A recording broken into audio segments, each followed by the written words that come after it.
जय हिंद साथियों। मैं एक कहानी सुना रहा हूं आज। एक बहुत ही बेहतरीन कहानी है।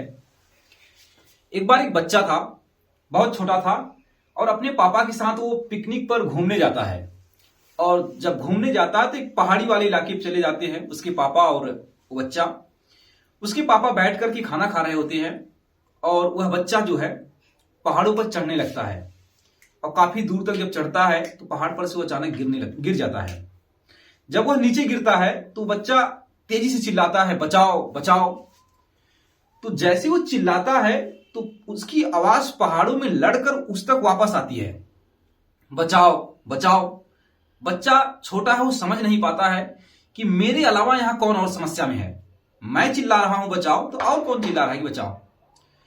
तो यह बात समझ नहीं पाता तो अपने पापा के पास आता है और पूछता है अपने पापा से कि मैं जब बचाओ बचाओ चिल्ला रहा था तो उसी समय कोई और व्यक्ति चिल्ला रहा था।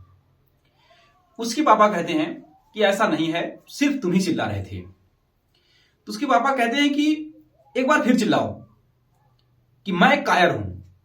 और लड़का तेज से चिल्लाता है कि मैं कायर हूं। फिर से आवाज वापस आती है टकरा कर कि मैं कायर हूं।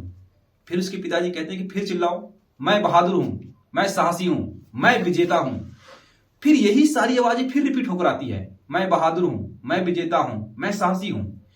उसके पापा उसको अंतिम में एक बात समझाते हैं कि देखो बेटा, ये प्रकृति है। प्रकृति में से वही चीज तुम तक वापस आ सकती है जो तुमसे जा रही है। उसका संदेश था कि प्रकृति तुम्हें वही चीज वापस करती है जो तुम प्रकृति को देते हो। इस समय पूरी दुनिया में पर्यावरण संतुलन बिगड़ रहा है।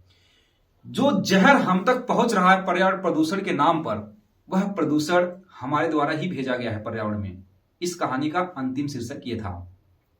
जो हमारे द्वारा जहर वातावरण में फैलाए जा रहे हैं, वह जहर पर्यावरण प्रदूषण के नाम पर हमें वापस में मिल रहे हैं।